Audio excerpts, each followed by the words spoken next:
この番組はご覧のスポンサーの提供でお送りします。Alrighty, welcome everyone. I'm Teeaboo and I am here for Princess Tutu, episode 22, and I will be completely honest with you, I strongly considered waiting 4 days to watch this episode just so that I could watch episode 22 of Princess Tutu on 1/2/22/2020 12/22/2020 because that sounded like fun. But then I would have to wait a full 4 days to watch the next episode of Princess Tutu, and that is not going to fly. Not for me and not for you. So let's watch some motherfucking Tutu. Let's talk about last week's episode because like a lot happened. I know we say that basically every week, but this time I really mean it. Fakir stuff, and more Fakir stuff, and Drosselmeyer stuff, and we met Aotoa-san. So we met this kid named Aotoa. He is the glasses-wearing dude who's been really pissed at Fakir and more pissed at Yuzura for being loud in the library. But it turns out that he is kind of an obsessive researcher when it comes to Drosselmeyer and the nature of this crazy man from the past who was able to write stories and make them come to life, to the point where he has tracked Drosselmeyer's whole lineage, primarily in the hopes of discovering that he himself is a member of Drosselmeyer's lineage and has the powers of authorship, which he very clearly does not, I think. If the show pulls a wiggity-wonkity and, like, I've completely misread Aotoa's character and he's not just a hopeless sycophant, then shame on me. But so far, that's what I'm reading into Aotoa. He knows what's up, he desperately wants it to be about him, but he's like the monk researcher who is really interested in magic but has no magical potential himself, but he knows all the shit about it, and then some newbie walks in and is like, I can cast spells, and the monk researcher is like, I've spent 20 years researching how to cast spells, and I know everything about them, and this douchebag can cast spells before me. But he's not an asshole about it, and he genuinely helps Fakir get in touch with his powers, which gets weird. I mean, it gets full mushroom trippy at the end, and our boy Fakir goes into a crazy state that kind of tries to get him to, like, unite his soul and essence with the entirety of stories and narrative, and he kind of communes via Oak Tree with, as far as I can tell, the spirit of narrative, like the story, the god of story is what he's talking to. The like emergent entity that is the narrator, because it shares the same voice as the opening narrator. So we have this acid trip awakening. Fakir is getting his soul pulled out of him and turned into a tree. And Princess Tutu, aka Ahiru, decides to jump on in. No prompting from Drosselmeyer, nothing else. Jumps in of her own volition to save her goddamn friend, and he hears her voice. And we had some moments of wondering, did he hear Tutu's voice or Ahiru's voice? And I don't care which one the show says, or if it doesn't, he heard Ahiru's voice, his fucking friend, and that's what brought him back, and that's my canon. I'm happy with that. Okay, so there are some other things that went on in the previous episode that we definitely need to address. So Fakir is a kid of Drosselmeyer, much removed. We also discovered what those strange, cloaked, glowing-eyed entities that we keep seeing in the background of the frame are, and perhaps why all of the endings to all of these stories go missing immediately before Fakir pulls them out of the library. Turns out there's some weird organization of librarians who seem to be like, I was gonna say Knights Radiant, but that's Sanderson. That's not what I'm going for. Knights Templar. They're like Knights Templar of protecting literature from the influence of those people who can write stories that become real and genuinely shake up the entire, like, stability of the world, which makes a lot of sense as an organization that would exist. It just so happens that they are at odds with our characters now, I think, and like, now that Fakir is or has been awakened to his power, it seems like they're our enemy now, and maybe they were Drosselmeyer's enemy before. Either way, they seem to have something very much against this process of writing things that become true, and so we are definitely in danger. And even Drosselmeyer recognizes, he's like, shit, it is getting fucked up. I can't let this happen. So, thoughts for the next episode. I don't know what Tutu is going to do. Our focus is obviously going to be on what Fakir is going to do, since the like weight of authorial responsibility has just been placed upon his shoulders. He's the one with power now, and it's up to him how he wields that, and what he chooses to do next is going to determine the flow of the story. Then we've got this third party that we know nothing or next to nothing about, that seem to be antagonistic but have good motivations, it seems. We got to figure out what that whole deal is. Aotoa doesn't seem to matter very much. Fine. Yuzura, we haven't explored at all, and I'm kind of waiting for the shoe to drop on that one. Like, we've got this entity made from Adel with apparently not Adel's soul in it, but it's animated, and so that's a thing. And who is Fakir going to be post-acid trip? I don't fucking know. There's there's a lot going on. I know that I said last time and the time before that we've got a lot of plates spinning, but we just keep putting spinning plates on top of other spinning plates, and it is insane at this point. It's just an insane whirlwind of pinwheeling China. And some of it's got to shatter, some of it's got to come down, or maybe it doesn't, and we're in crazy narrative land, and we can just keep stacking plates. Who cares? The show has become incredibly intriguing. It has been for a long time, but it's just gotten a couple notches above where it's been sitting most of the time. And I'm fascinated. We have like endgame god level powers levied against each other, and we're moving into that setup with only a couple more episodes left, and a lot in the air, both in terms of narrative and in terms of stakes and in terms of like what can even be done, but also a lot up in the air in terms of character relationships, character emotions, character identities, and this desire that we have for this to become like a truly solid either coming of age or heroism story. We'll just have to see. Like, we're waiting for a lot of these characters to come into their own, and Fakir has just been handed like his own on a silver platter. He just needs to figure out what to do with it and how to become like the knight that he identifies as through the pen instead of the sword. And that's super fascinating. Okay, I think I have blathered enough and covered most of the things that we need to talk about here at the beginning. Let's watch this episode and figure out what the hell is going to happen. I've got episode 2 of Princess Tutu up and ready to go. It is sitting at 0 seconds. There will be 2 versions of this reaction video.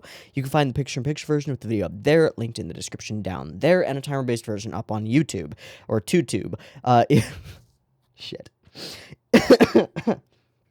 Shit. If you would like to sync up your own copy with the timer-based version, you are welcome to do so. Just get your copy ready, because the beep beep timer to count you down will be coming at you right now. Let's go.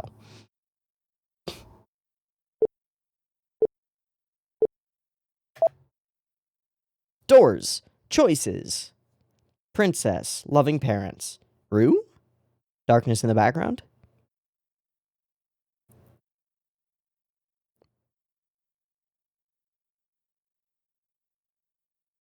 Oh. Walls and walls and walls and walls? Okay, stuck in endless darkness. That is bad. Walls. The town was the entire world. Oh, shit.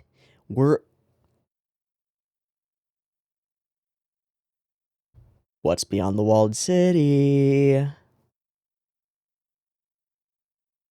How prominently will walls feature into composition of various shots in this episode? Who's going to go outside the walls? Rue? To run away from Muto, maybe? That would make sense. Tutu, just out of curiosity? Maybe. Maybe Fakir. I don't know.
Crown of Stone. And we saw that Book of Stone, right? Oh, hey. Communing. Hell yeah. Hell yeah. Now what for you?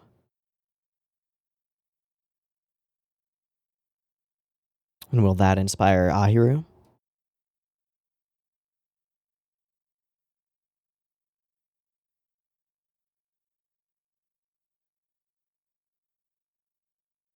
And you are in love with him. Just saying. Lovey lovey.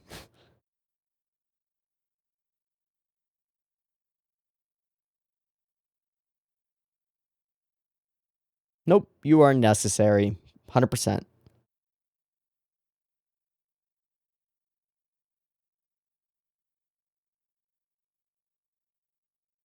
Yes. Yes. How about, what if you become Ruse Knight? How dank would that be? Hold on. Hold on, that would be so dank. I have never even... not really. Oh. Thanks, Yuzura. Okay, completely takes that. Oh.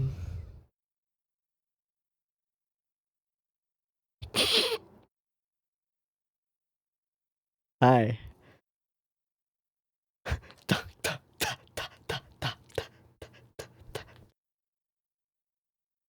Alright, hello, Creepo. Hello, Creepo librarian boy. Huh? Looking up at the clock?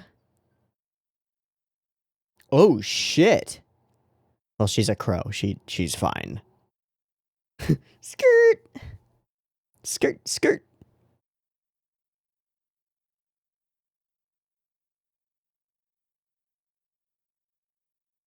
Whoa. I don't like that clock imagery.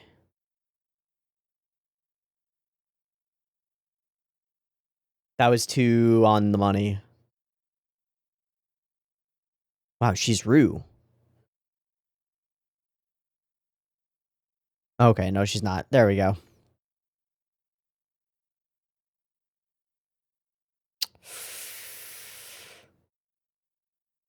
This is a mirror to...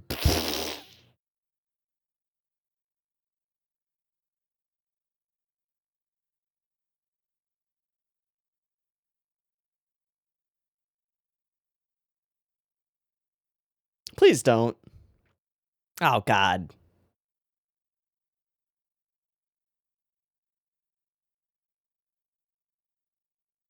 We were so close to having a moment. Hi.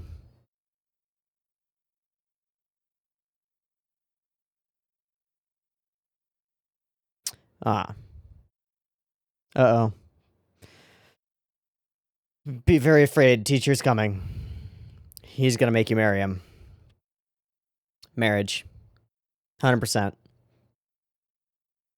Yep. Let's not. Oh, God. That actually, just the little head tilt sent shivers down my spine. I don't like it. I don't like it. I don't like it. Oh, God. Got any more specific advice? Yes, that is my name. Sure. Like you and marriage. Whoa, Nyako, Neko, you can't keep getting serious, dude.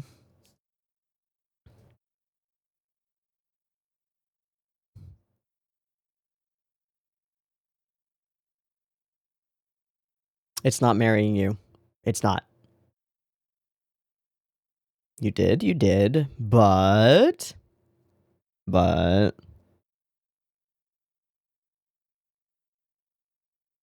Mm-hmm. Mm-hmm.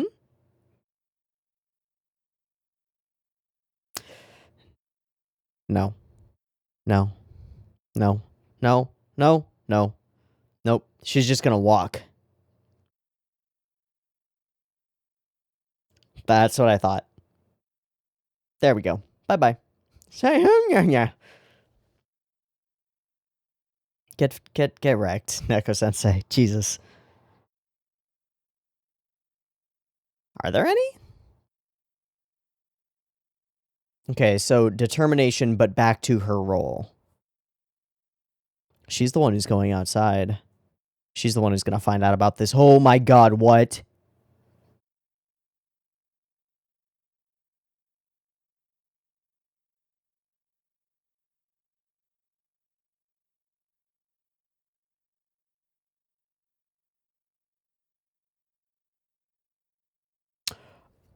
This is super different, super weird. What the fuck?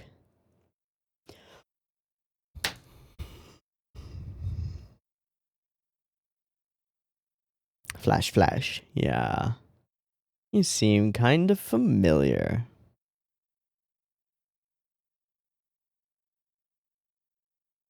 What? Am I really the crow's what?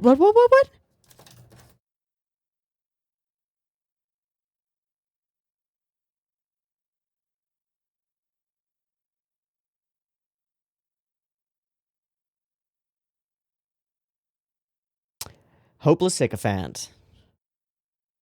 Oh shit, they are speaking to him directly. I don't think you actually want that. The stoppers of stories.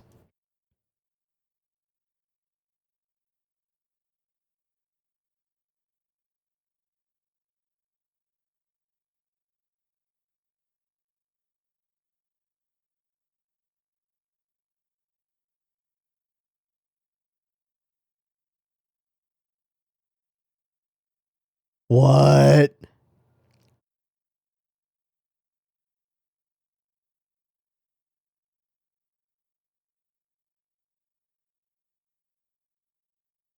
I'm sorry, the what? The what?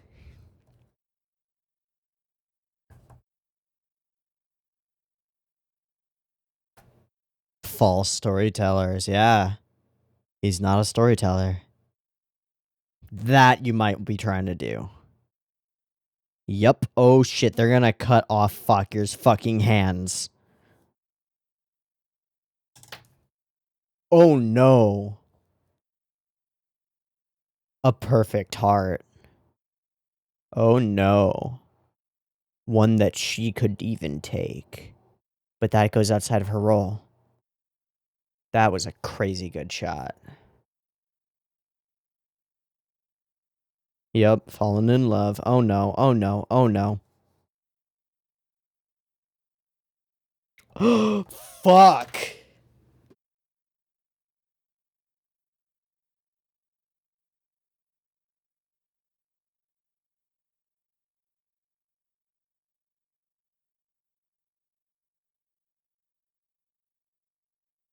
Hi. Brown eyes? Yeah.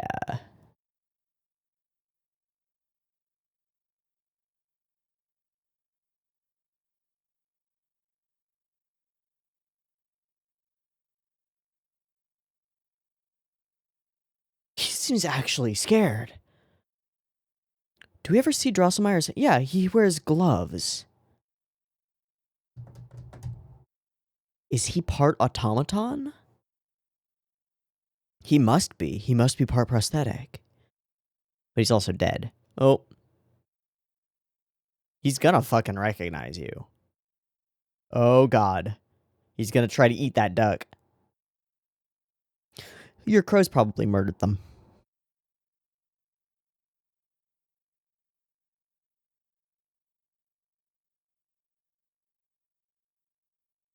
What is that darkness in his eyes? Right. Okay. So it's the mix and the twist.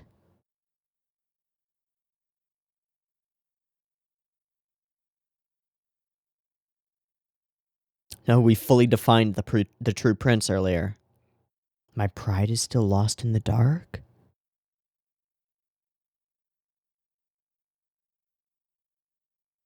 So pride being back is huge for his internal conflict. I know you do. You think you can overcome?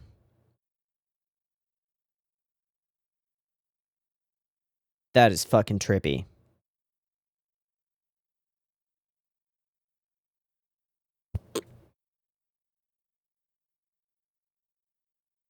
You're gonna run into a wall. She's gonna find nothing in town and she's going outside. What is outside? Nothing, right? Oh god. This is my greatest fear. Because you're really close to me. Oh god. Don't do it. Be strong, Aotoa. No, Aotoa. Be strong. You're weak, but be strong. Alright, that's not gonna help. So we have not seen a wall, like a city wall, period. They are talking. Doshite.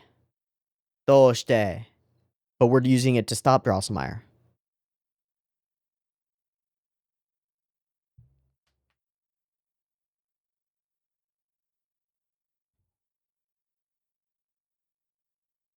That's a really hard line. But what if the story's already been fucked?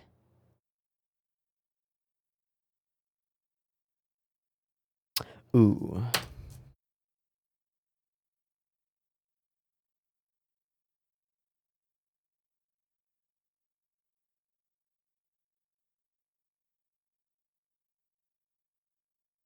He's gonna show Fakir something to convince him.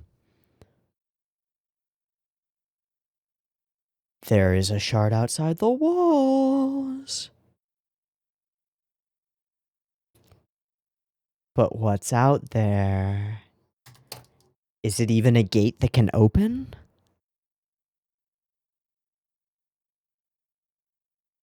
You're gonna have to climb it.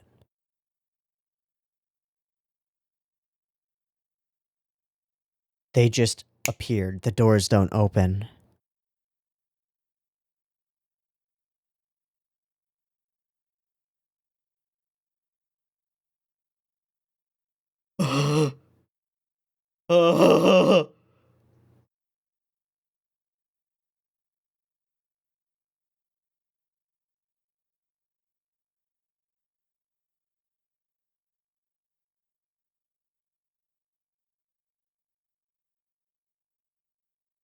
She's bringing him to the place.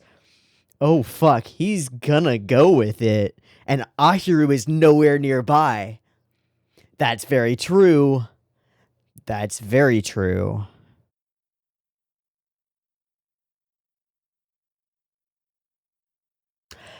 She knows so. You do not want... Oh god. Yeah, you're gonna be super dead, buddy. Oh no. Yeah, where are they taking him? All these journeys at once. Dude, we're so endgame now. You gotta climb over. Fly, fly, duck. Fly, little duck.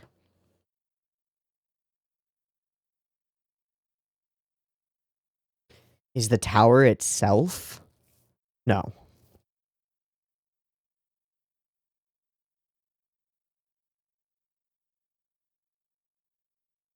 The wall itself or the world itself? Wait.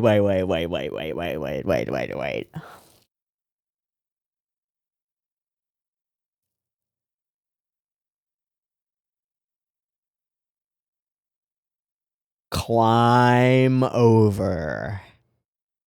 Fly over as Tutu, yeah. Sweet, sweet, sweet. I'm so scared. I'm so fucking scared right now. We're doing this triumphant music and it terrifies me.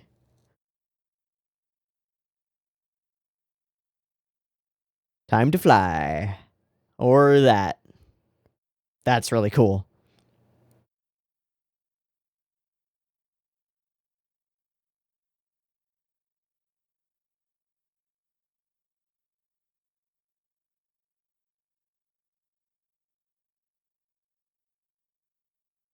The grave of Drosselmeyer is on the wall? in the book.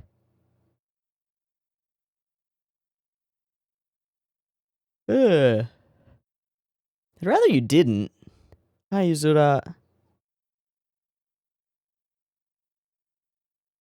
Oh. Just in time. Oh, they have a special block for it, too. Tutu Hiru! Thank you.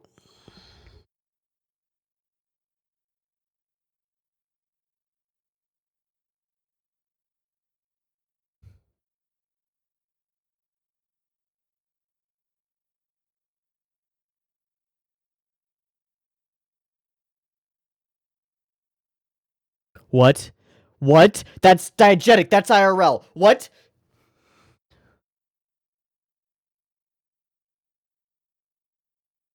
What?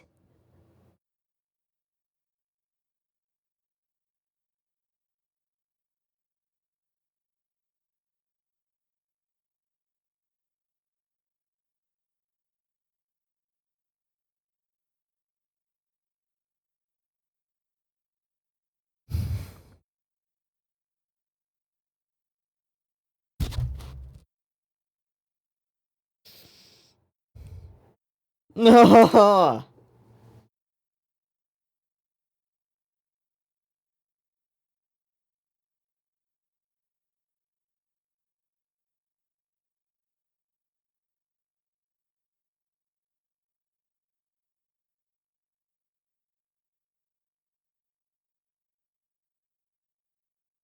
You gonna be driven to prove yourself and take your own life?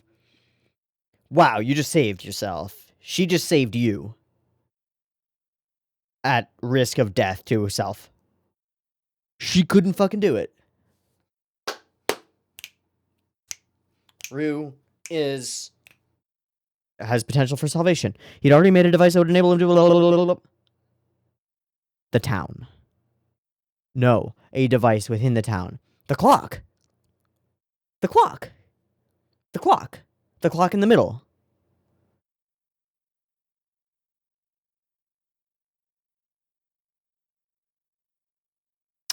Because it would be unreasonable for a Tutu to appear in the clock tower.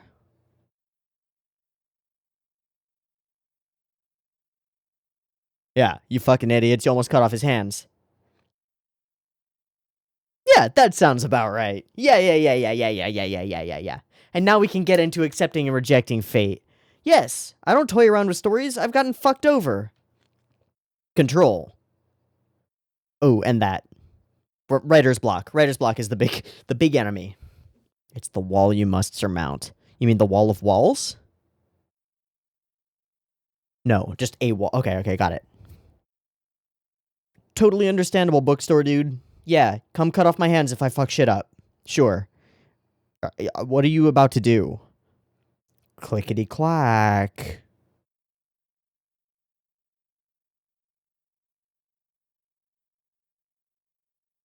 Only if you believe you do within the story. Fuck, that's sick. That's just a sick shot. You should, It would, but you weren't able to make that happen, buddy.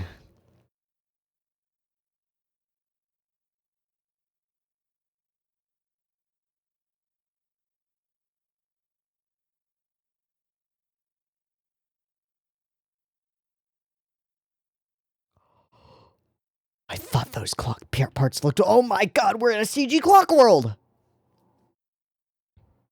We're in the machine. Fully Deus Ex Machina, like, God for... Yeah, okay. Okay.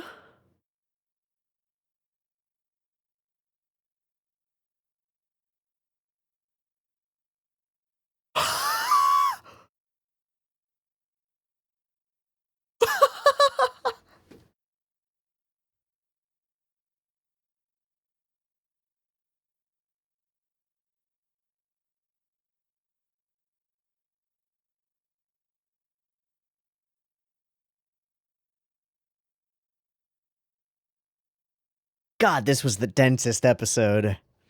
But it's all, like, straightforward-ish, because it's all straight into moving into endgame. Whoa. Whoa.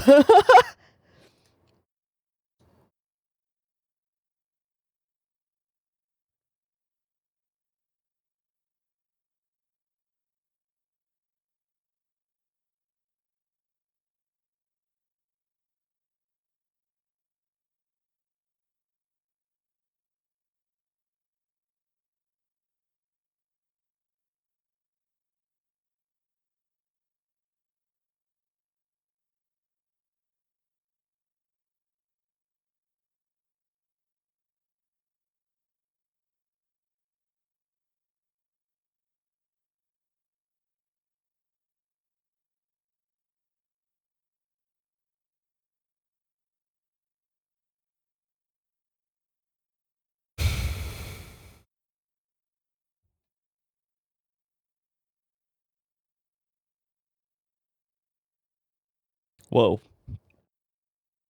What an episode. What?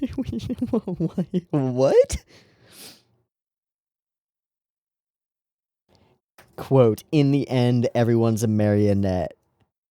Quote, dangerous stories must not be born. Quote, there are no qualifications to being human? Quote, I am really the crow. Am I really the crow's ... No continuation.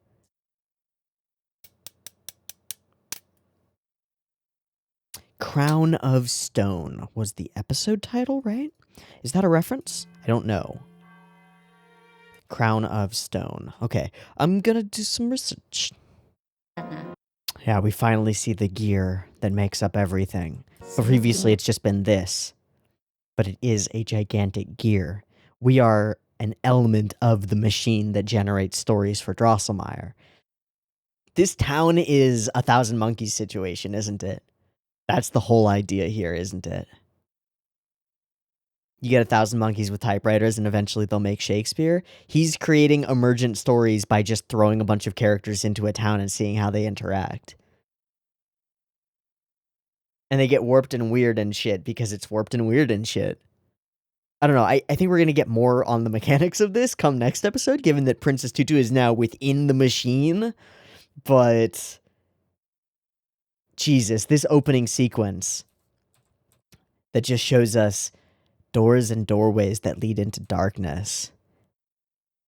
One open door, a princess raised by loving parents, stuck past the guard at the gate and slipped out of the castle. But outside of the castle was nothing but darkness, an endless forest as black as pitch. But what we see here are walls within walls within walls within walls, open archways leading to a closed door. And ended up unable to escape either the forest or return to the castle. And then we see the town. In that kingdom, the inside of the castle was the entire world. And in this story, this town is the entire world. A crown, a clock, a gear, a part of a machination, all framed around this book. A book turned and faced down, right? A stone crown.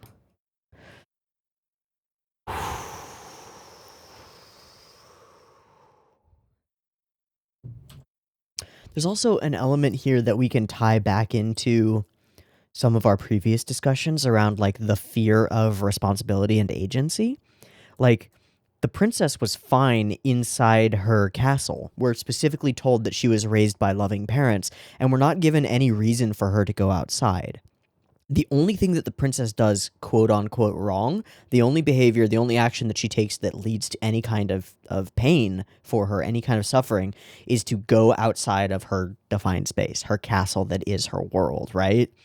By going outside, by choosing to have agency, she finds herself in an endless forest of darkness. No landmarks, no way to move forward, no understanding of where you are, and she is then unable to either move forward and escape out of the forest, or to return to who she was before. She takes on the weight of responsibility and then becomes paralyzed by choice, by the ability to choose anything in a world that doesn't give her any, like, indication of what she should choose. Exactly the same difficulty that Fakir comes to near the end of the episode, where he goes, like, I have the ability to do anything, but I don't know what to do, so shit, what do I do? Holy crap, that's insane. And it's so relatable. Like, who hasn't dreamed of having endless power to some extent, right? But then you think about it and you're like, okay, if I had godlike powers, I want world peace. How do I even accomplish that? Like, I don't know. All bad people are oh god, oh no, oh god, I killed 1,000,000 people, oh no. Like, it doesn't work that way. But this opening sequence fully works for that. And of course, we don't trust shit from the narrator ever. Okay, just gonna reiterate that real quick. We don't trust none of this shit, but we have to. We don't have anything else to go off of. We're in a world of stories, and our only access to knowledge about this world is the stories about this world, false or mythological or whatever as they might be. But clearly, it's the tower, right? The tower, the clock tower, is the thing. So then, in a kind of a metaphorical way, every time that the clock tower spits out its duck and its prince and its princess and its knight, it's like iterating a day for them or something. That's bonkers. That's nutty. What the hell? What the hell is this show? I'm just gonna have a breakdown really quick. It's great. It'll be good. It'll be good. Oh my god.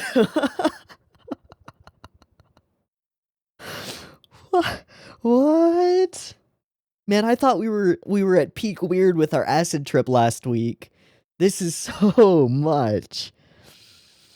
It's a lot to wrap my head around because, like, this world is not a world. This world is a storybook, and outside it there is nothing but walls enclosing it. What does that even mean? So then what are we fighting for? No, we're fighting for all personal goals. But what is the reality that we're in if not a story by Drosselmeyer? And if we fight the story of Drosselmeyer, then, like, does reality just implode? What happens if we fight and like destroy the story of Drosselmeyer? Does reality implode unless Fakir can write like a vague world where people are free? Can Fakir write that? That would be sick. I have no idea. This raises like genuine existential questions that are only relevant to storybook characters within a storybook world. Like, shit. What happens when the curtain falls, right? If we're in a ballet, do the stage lights just go out and everything goes dark? What happens to the characters? I mean, this is a story about stories within a story that is its own story about stories, right? Like, it's insane. So when we as audience members close the book on Princess Tutu and we finish the final episode, does Princess Tutu live on within us? It really it depends on what the show actually does, doesn't it? There's no conjecturing that we can do on that front. That's fine. That's totally fine. That's good. This whole sequence of Ahiru, like, recognizing all of Fakir's dankness is so cute. And I just want them to live happily ever after, and that's all I want. Full storybook style, I don't care if it's trite, that's all that I want, without ever giving up, no matter how much he's hurt, overcoming the painful memories he wants to forget. He's my hero. There goes my hero. Watch him as he go. Yeah, okay. Yeah, even if he's not carrying a sword, he is Muto's knight. And you were, like, all dedicated to Muto. We had there's this little moment here. Maybe Fakir really can protect Muto all by himself, and then she flashes to these moments of not being able to protect Muto or, like, stop him from hurting Rue, and it gave me this flash of a moment that was like, oh my god, Ahiru, become Rue's knight, become the knight of the princess, become the sworn protector of the princess instead, and save her from Raven Daddy. Oh my god, please, that would be the greatest. Fakir gets his knight, Fakir gets to save his prince, Ahiru gets to save her princess, everything's good. Dance Zapata do with Rue, hell yes. I'm down. But no. Yeah, and kind of worried about her. I can't do anything, though. And we go so deep on this idea of not being able to do anything in this episode. And we just nail the motivation for it so perfectly, or like the lack of motivation that leads to it so perfectly. It's nuts. Ah, it's so good. Okay, we'll get into that when we get into that. And then there's Yuzura, right? Teacher would get mad at you skipping school. Neko Sensei, and Neko Sensei fucking nails it. Rue on the roof. Oh. Just skimming back through these first couple of minutes. I mean, there's all this stuff that's flashbacky. Then we get here, and there's some close-ups of Ahiru, some wides of Fakir, sensible for our situation. But as soon as we jump from that, everything shifts. Wide, and narrow, wide as fuck, but we see that shot all the time. Wide as fuck. All of these wide shots of the world. I was expecting there to be a lot of framing of like the outer wall in this episode, given the intro, right? I think I even mentioned it as we moved into ED. I was like, we're going to pay attention to how the walls are framed in this episode. And the answer is they're not. Instead, it's the town, because it's the whole town, not the wall, right? This town itself is something. It's something under Drosselmeyer's control. And so wides like this, the scale of the building as she looks up, the like looming size of it, and the fisheye lens, and Rue up on the peak. And Rue is a really interesting character to investigate in this episode, because she's the one who really, Aotoa says a bunch of times, like, we're unable to recognize our place in Storybook World. Rue has kind of always recognized it. As soon as she started going Kreru, she knew what was up, and she knew it was bad, and she has been terrified and, like, tormented by terror around what happens if they win, what happens if they lose, what happens, period, what is their existence.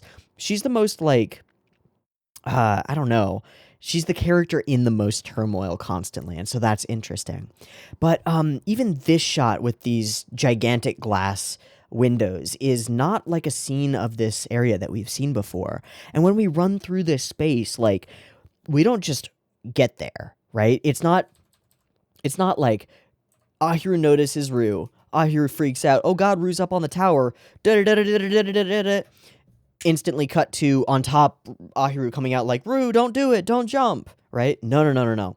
She has to clamber through stories and stories and stories and stories of stuff. And there's this one distinct shot where she passes behind all of these gears and gizmos, and then these spider webs, all these layers and layers and layers of height, barred off buildings, abandoned layers, abandoned areas. It's insane. But it's this long journey, because she has to run through all of these obstacles created by the architecture of the town itself. Seems kind of on the money, right? So we have our conversation, and it kind of almost feels like we make something happen. Why would it be dangerous? I'm Kreia. That's how I think of you. And she falls. And we get this, like, little flash from Rue of, like, oh! Like, scared that her mortal enemy is almost falling off the building. A little flash of humanity from her, right? I'd say you're the one who's in danger. Yeah.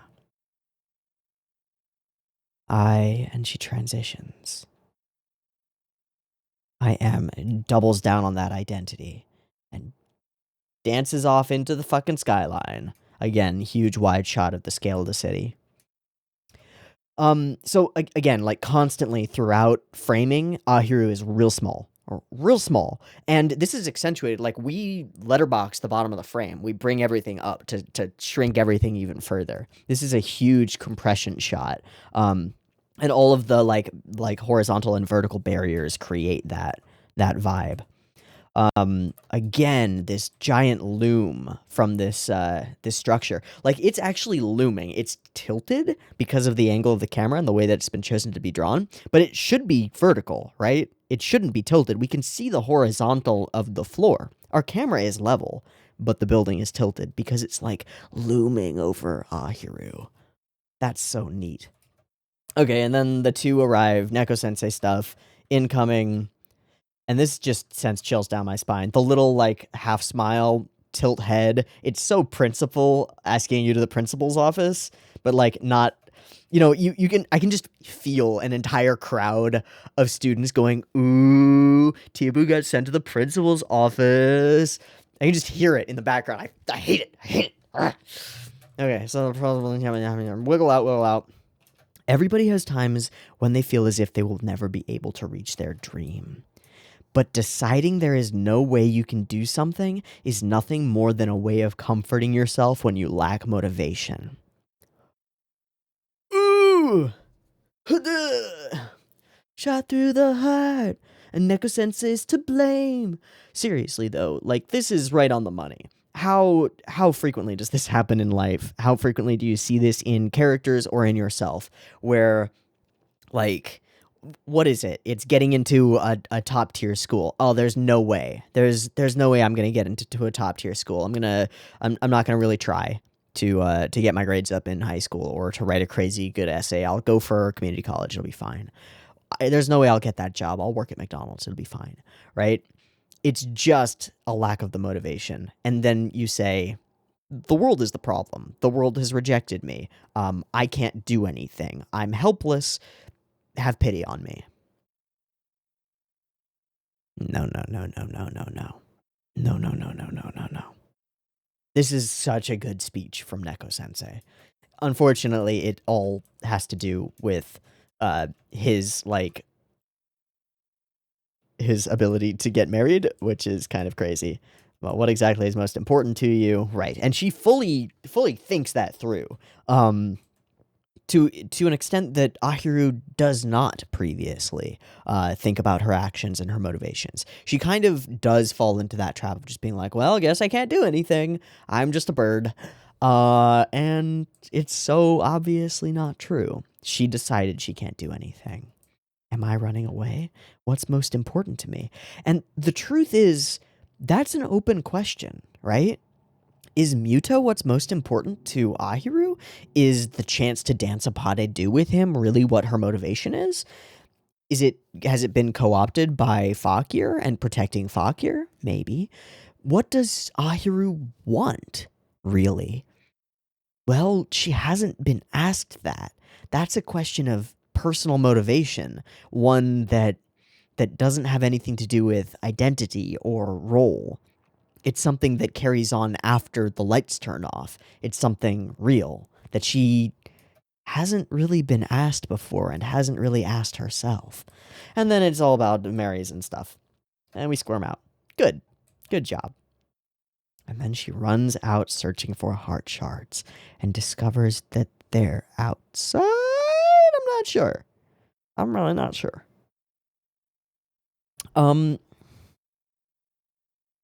Okay, so one issue that we're going to run into as we go through this episode is that it's kind of like an anthology situation because we bounce between three POVs constantly. We have the Ahiru POV, which for a moment intersects with the Ru POV, and then it's all Ru alone.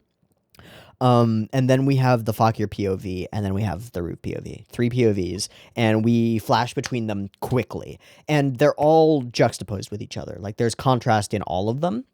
Ahiru is moving into this questioning of her genuine motivations while still running forward toward the things that she has previously told herself, at least I can do this. And she runs to that, which is going and grabbing heart shards. Nothing wrong with that. It leads to a lot of revelations for her. But that's the thing. Again, small Ahiru, big town. Just got to keep mentioning it when it happens. And then we have Ru. Ru appears here by the tree and has a little run-in with Yuzura. And Yuzura seems to... She recognizes her as Ru. Ahiru did. I told you there is no Ru. I just can't believe that because I get this feeling that you're Ru. And we get this moment from her. Ru-chan, have we met before? Zura, what are you talking about? I've never met a girl like you. And then sees her. And there's something there, right? Something about Adol. Who are you? I'm Yuzura, Zura. Do you know me? Am I really the crows? ... I need to hear her voice. There's desperation there, right? Then she catches herself. This is stupid. I don't have time for this. Cut. Do you know me? Do you have an alternate identity to offer me? Random child automaton who doesn't have any, like, emotional weight in my life at this point, and I'm not immediately going to dismiss because you're my enemy, Ahiru? Do you know that I'm Rue? Do you know that I'm not really the crow's daughter? It's like she's desperate to be recognized as herself, even though she pushes away those people who insist that she is herself, right? Rue throughout this episode is in so much turmoil. I mean, there's the sequence on the rooftop where we have these flashes of Rue-ness and, like, companionship before she fully doubles down on Crere and is like, I'm getting the fuck out of here, not talking to you. No, no, no, no, no, no, you're gonna convince me. No, no, no. Out. Turmoil present. With Yuzura, she's, like, desperate to learn an alternate identity, which is crazy cool. And then later, well, there's the whole thing with Aotoa, which we will get into. Again, lots of scenes woven into each other, so we're like, I want to make a point about Rue, but then the next scene's not gonna be about Rue, so fuck it. We're gonna skip ahead until we get. So here's Aotoa talking to the dudes, and then we've got the Rue running away, just sort of hobbling through here and getting weaker. Like, she is getting weaker in this moment. She's like falling over. And then there's this. And he's desperately searching for some kind of purpose because he's dedicated his entire life to determining what he had predetermined for himself, right? Which is, I must be special. I must be an important character. I must be the some descendant of Drosselmeyer with some kind of amazing power. Recognize me. I'm the one with the qualifications. I'm the one with all the shit. Again, it's 100% like the monk in like, who has studied a bunch of magic and can't physically do magic, going to the Hall of Wizards and being like, recognize me as the motherfucking greatest wizard of all time. No, I can't cast even a level 1 spell, but I'm the greatest wizard of all time. Ignore this fuckboy who can just naturally spit spells all the time. I'm the one who actually knows shit. He's a spellcaster. Yeah, he could learn, but I'm the real spellcaster. No, you're not. You're fucking nobody. You're a mentor. You're a guide. As, like, a role in story, Aotoa's name is super ironic because he is anything but an author of his own life, right? His role has been decided for him. He is the student, and he is the one who has learned, and now he is the guide for someone else. He pushes Fakir into that realm and resents him for it because he takes what Aotoa believes is his. Okay, I love this shot, not this one of Rue, and then we get this, like, this great moment where she gets up. Just the way that she is foreshortened as she gets up here is super dank. And she looks up. You're Rue from the ballet division. It recognizes her, immediately falls for her. She's gorgeous. Like, sure, fair. Can't blame ya. Running with Muta, we gotta skip. Gotta skippy do because I want to just follow all the Rue threads first. So Ahiru threads, this is very scary. I just find this very terrifying because I don't know why. I mean, okay, I know why. Because high school me would be totally freaked out in this situation, have no idea what to do with a female even, like, close to me. It's like, no.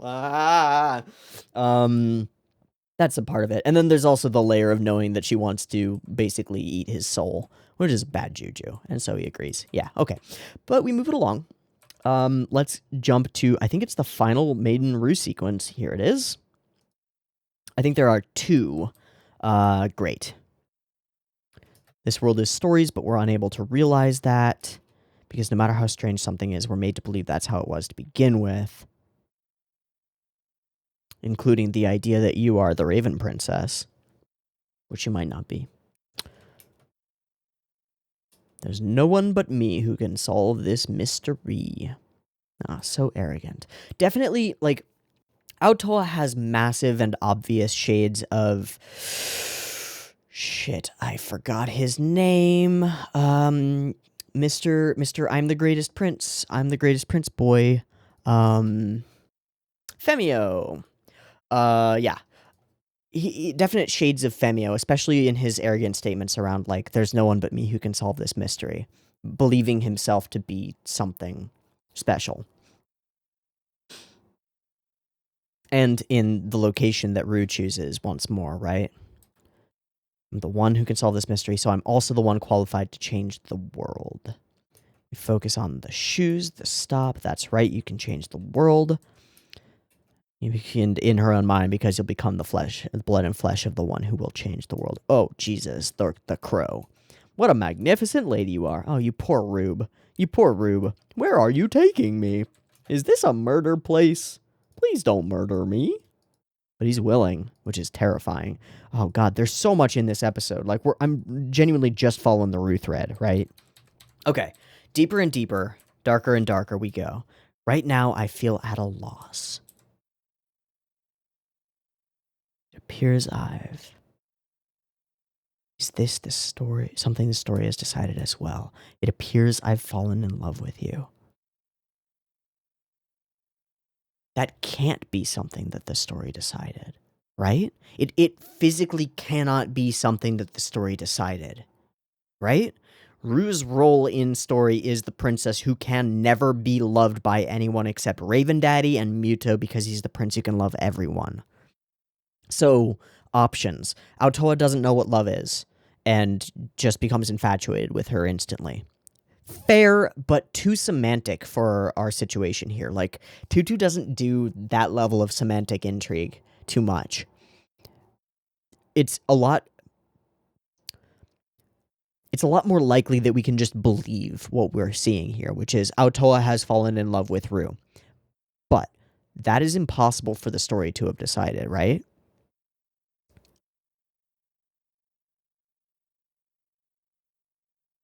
Ergo, Aotoa has free will, right?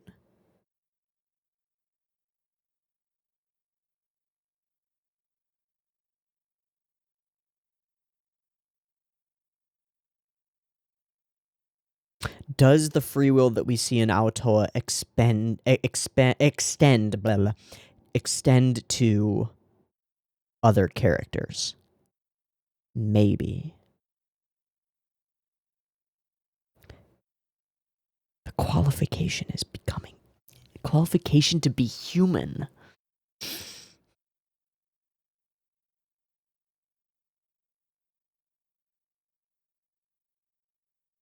I'm still thinking about that line. Okay. Right. So, enough to give your life. Impossible, right? Yes, for you. Shock. Impossible. Ha ha ha ha. Ha ha ha ha. There's no way that could be true. Dismissed. I'm not lying. I really do. Stop it. I can't not love you anymore. So, kind of like the princess in the opening who goes beyond the boundary, cross that path, cross that threshold, stuck in it now. Go home. She ends up yelling at him. This emotion isn't fake. This is real.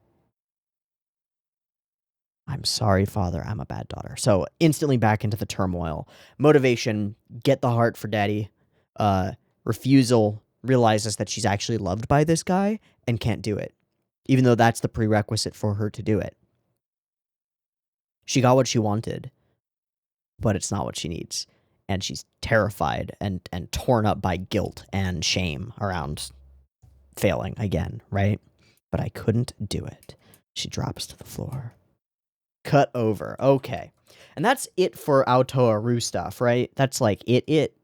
That's it. That's all. Okay, great. Let me find Aotoa with this. Yeah, okay. Because this is also interrelated.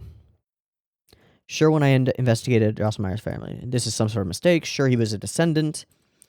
But I'm the real one. He only found that out thanks to my taking an interest in him. Like, again, this sorcerer boy only figured out that he could do magic because I showed him a magic book. It's I get the credit for his magic. Come on. No. I even know who you people are, the bookmen. The story stoppers. I want you to acknowledge me as the one with the qualifications. Qualifications are meaningless, though. But that's not what they say back to him, right? I want you to acknowledge me as the one with the qualifications.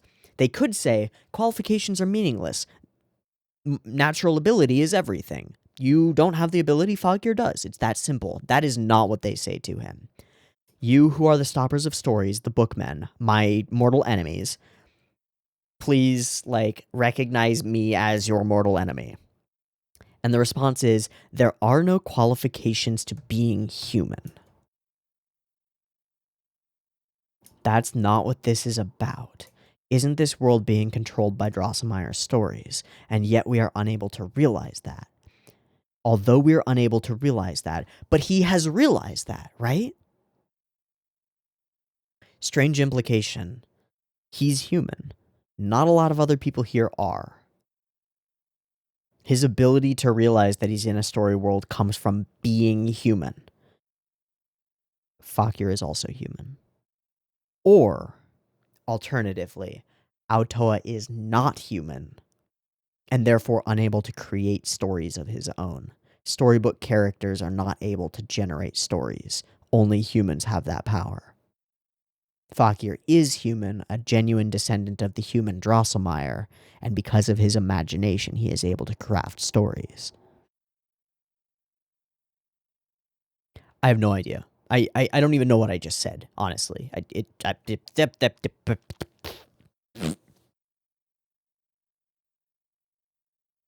Although we're unable to realize that, I want to know the truth behind that mystery. There are things that are okay to know and things that are not. Go home, and scary framing.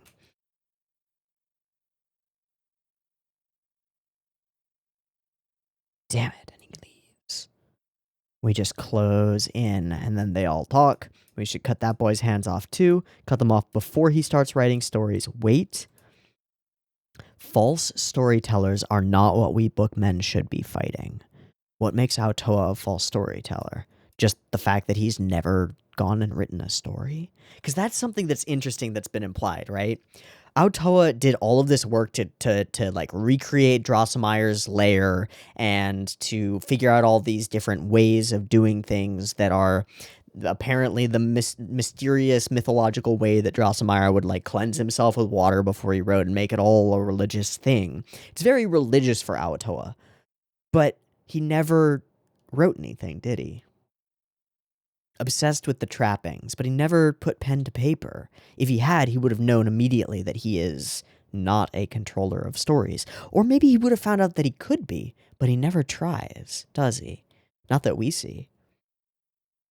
And not that he ever implies either. He's just waiting for someone to tell him that he's special. Interesting. Okay, so Oak Tree, this stuff, right? Great. Okay, we gotta go back again, I think, because there's still some Ahiru stuff to cover.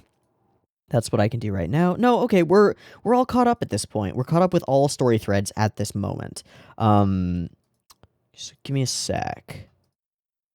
Right, Muto, Ahiru, Crow Shadow. Ooh, this is a weird part. Super cool looking. Just super cool looking as a visual. Very small, very crushed. Be careful, little duck, because for the stoppers of stories, beheading a little duck is child's play. And Ahiru is Drosselmeyer's main play, right? Like, she's the main thing that Dross has set specifically into motion to change the story.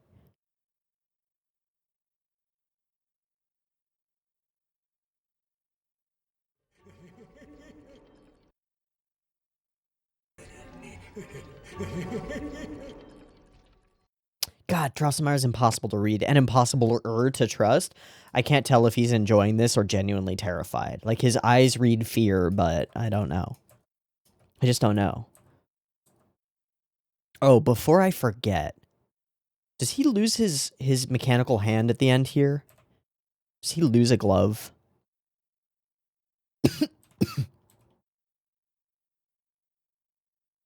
Yeah, he does. It happens so fast, though. His hand just falls off. He catches it, puts it back on. He's partially a nutcracker himself. Crazy. Fucking crazy. Okay, let's move along. We got this Muto moment. We got our mid-roll. Boom. We're in our Muto moment. Cool. We get some lines from Muto. This is terrifying. What happened to all the other birds? Okay, so this whole thing is like paradoxical Muto being cool but also evil at the same time, and it's real creepy. I don't like it. It's very push-pully.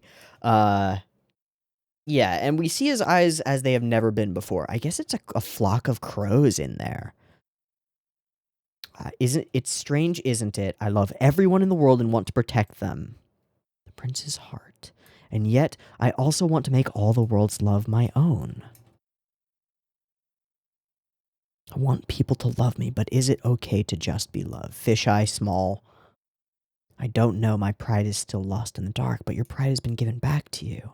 And we see it, and we see the pride working against the Raven's blood, which is dope. But, and I have to protect all the people, it fades out into darkness. I want to get all of my heart back as soon as I can, and we have no idea how, like, why he's motivated to do this. When I have all of my heart back, heh. No answer, no completion, just darkness and confusion and turmoil and torment. I swore to get all of your heart back, but... Okay, and she doubles down. I'm gonna try my best, because that's what I can do. Okay, we flip over to the Aotoa scene that's creepy. We flip over here toward Fakir. Amazing. We are the bookmen. If you intend to use Drosselmeyer's power to spin stories, we must stop you. But what if I'm doing it to stop the Drosselmeyer, though? No. Hardline. This is what we do. This is our role. We must give him the same fate. That is the duty that has been passed down to us over generations. Dangerous stories must not be born. We must stop the stories that were born by burying their endings.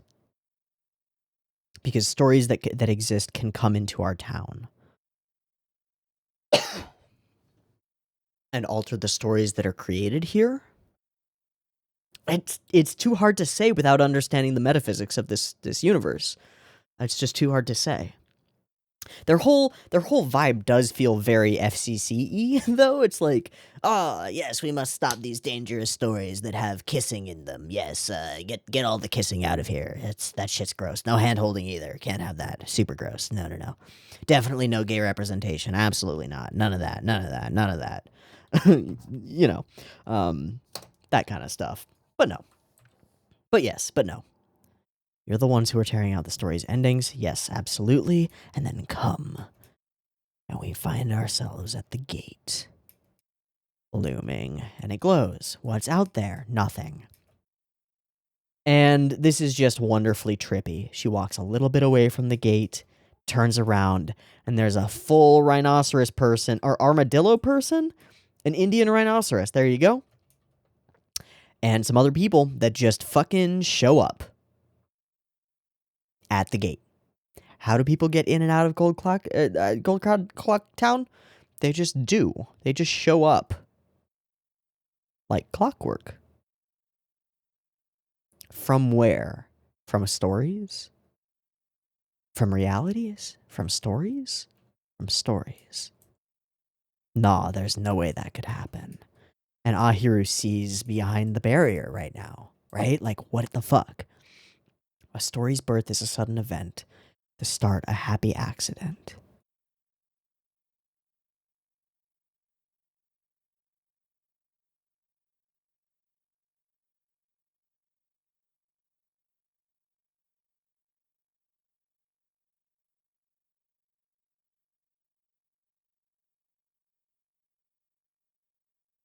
Beginning will end and the end will begin. The start is a happy accident, the end the fate for which it's meant. Different line. Okay, I just wanted to check on 21 whether it was the same line from Adalog, the Adal analog, and the other thing.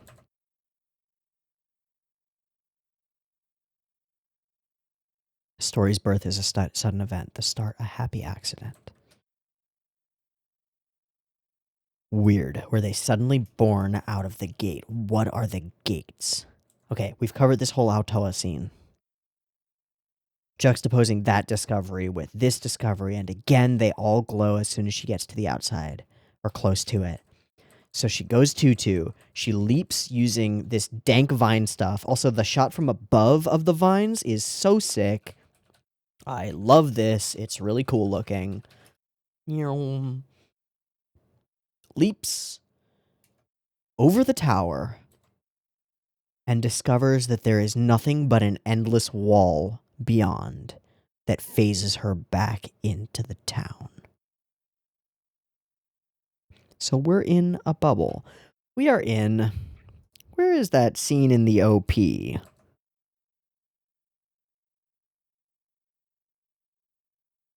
Oh, that's past the OP.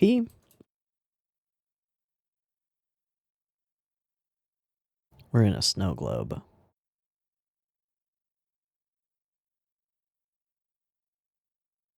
Ah, it's a strange metaphysical snow globe. What the fuck?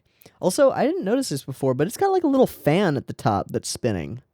That's kind of cool. So it's Drosselmeyer's machine that creates stories that still allows him to have an influence, right? There's also another element of the OP, which is the way that the room spins around Ahiru.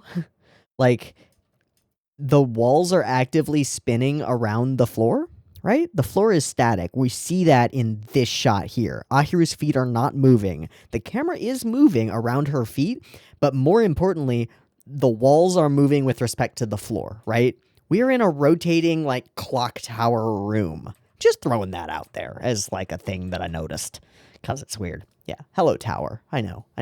It's a tower. Okay, so we go over the thing. It's a wall. You pass back through the wall, and you're fucked. What? But then what are the outside elements? Where do they come from? So, here we are. Yeah, I just don't know. Here we are. The grave of the man who broke down the wall, right? They say, broke down the wall between reality and story, and toyed with the fates of living people. Drosselmeyer's grave. Cut off your hands and seal them here. Okay, and then we see this. This is bad. Is bad. Oh no. Last moment, Ahiru appears, but she doesn't appear as herself to the caretakers, to the bookmen. She shows up, and all they see is a gigantic white swan, the storybook entity of Princess Tutu. But Fakir looks up and doesn't see this majestic being. Well, he does. She's still majestic. He sees his friend, Ahiru, Tutu, and thanks her. I'm so glad. And then shit gets real fucked. Ahiru gets popped into a two-dimensional plane and sucked into motherfucking Clockwork World. With Yuzura, I did not notice that Yuzura jumps in. That is huge. That's actually huge. I fully did not notice that at all. Yuzura jumps in. That's huge. That could be very important. We don't see her later, so where did she end up in the clock world? I don't know. It's dangerous to show yourself before those repugnant people, Princess Tutu. So, we've reached a point where Drosselmeyer is freaked out, and he is actively, directly taking action in the world, pulling Ahiru out of this, seemingly to protect her. Again, it seems like Ahiru is Drosselmeyer's main card that he's playing to make things run differently in this storyline or whatever. In the end, everyone's a marionette. Right, okay, so that's when we switch back over to Aotoa. Everyone's a marionette, works perfectly. Okay, and then we get the explanation portion. Before Drosselmeyer lost his hands, he had already made a device that would enable him to continue weaving stories even if he lost his body. The town is being controlled by stories because of that device, and it is clearly a gigantic, like, gear of some kind, right? But even we cannot tell which parts are real and which are fiction. No one inside Drosselmeyer's stories was expected to become Princess Tutu, and yet she appeared and tried to protect you. Because the rule of Princess Tutu is so thankless, no one would do it.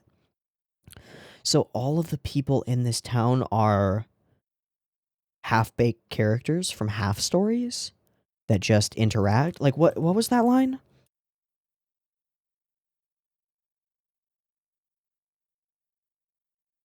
This town is being controlled by stories because of that device. But even we cannot tell which parts are real and which are fiction. And so we treat everything as real unless it seems to be a threat, right? And then the looming of the town. And yet she appeared. Glorious. The story may have already progressed to a point where there's nothing we can do. Them being in it makes perfect sense. In that case, the only one who can fight is the one who carries the same blood, and suddenly they are on our side. So the one I'm up against isn't the Raven, not the in-story world storybook villain, but instead the puppet master and his story itself. Cut the strings. May we believe that you are not someone who toys around with stories, indeed, for he has had experience with doing so. I don't even know what it is I'm lacking, so I can't even start writing. We can't do anything about that. That's your writer's block to surmount. But if you attempt to lead it down an abominable path, we will carry out our duty. We leave you alone with the grave of your ancestor, who you must challenge, and in the sickest fucking single frame of the entire show so far, we get this slow pull out from Fakir, the man who toys with the fates of Muto and everyone else. Do I really have enough power to fight him? Riddled with doubt, uncertain of himself, but one with his new power, Fakir steps forward to try to save this fucking world. You'll fight with me, you say? You? A little storybook character stuck inside my story? Ha ha ha ha. I sandwich you between my severed hands. You are tiny. And the machine all stops.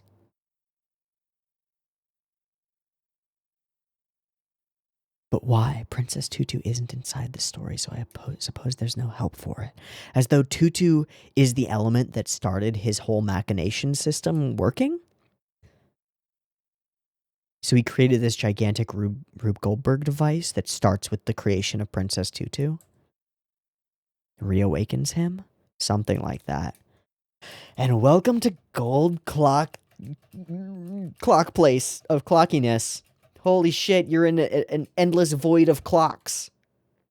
And Yuzura is nowhere to be seen. Just confirming that really quick. Okay, we're in full endgame. Like, we just got Madoka'd into fantasy fucking Gear World, which is where Drosselmeyer is. And I feel like that means we're gonna end up actually seeing Drosselmeyer. It seems like Fakir himself is going to end up in this realm to come and try to rescue Tutu, I hope. And that sounds fucking awesome. That sounds delicious. That sounds tasty dank. Jesus Christ, what an episode. I thought, like, last week was as peak as we were gonna get, but this was more peak than peak. It's like somebody took a mountain, and then they, like, put it on top of another mountain. So you climb to the peak of the mountain, and there's just another mountain. It's like, fuck, holy shit. How high can we go? Really high. Really high, touch the clouds.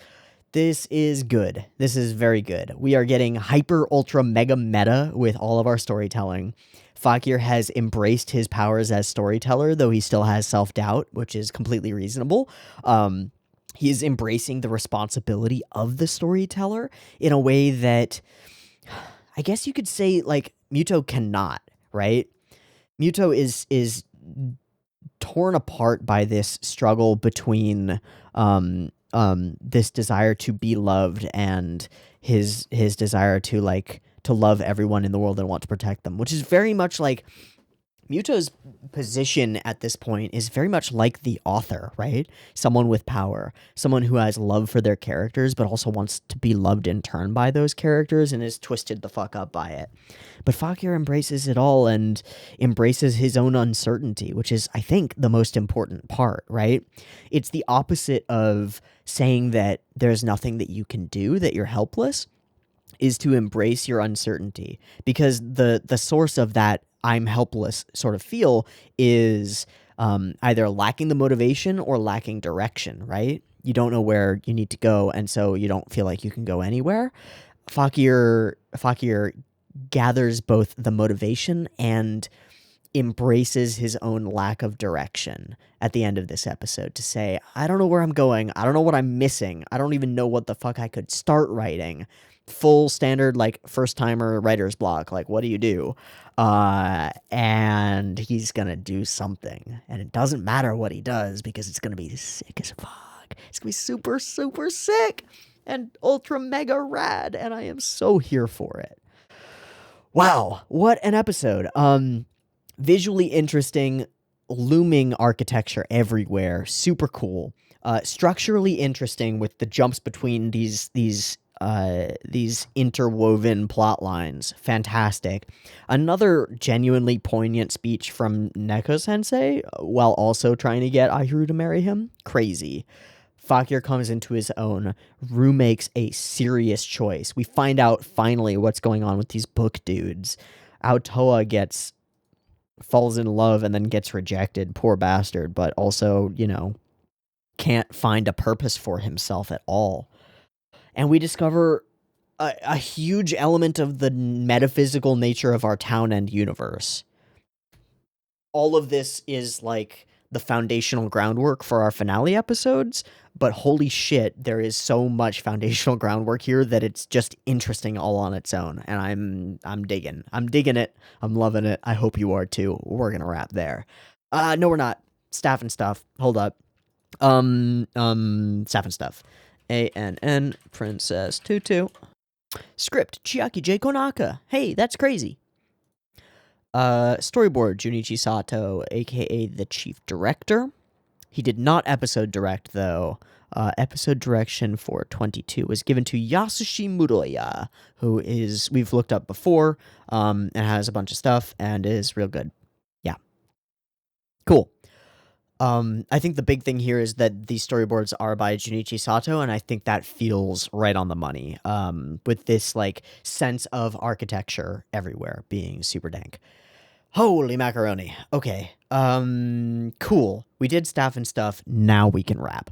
I've been Teeaboo. This has been Princess Tutu, episode 22. I hope you have enjoyed it as much as I have, and I dramatically and deeply hope that you join me for next week's episode, when we will probably find ourselves in Clock Place, and I don't know. I mean, I didn't know we were going to end up here when we started this episode. I don't know where the fuck we're going to be next week, but we're going to keep ramping. There are 4 episodes left, right? And that means ramping to concluding all of this. Again, there are so many plates, or I guess gears, spinning, and I don't know how we safely take them all down or satisfyingly shatter them all, or whatever works metaphorically for that metaphor. I just don't know. This is sick. I love the shit out of this show. It's way more fascinating than I could have imagined come the beginning of the show, but goddamn, it's cool. All right, that's it. I'll see you next week. Peace.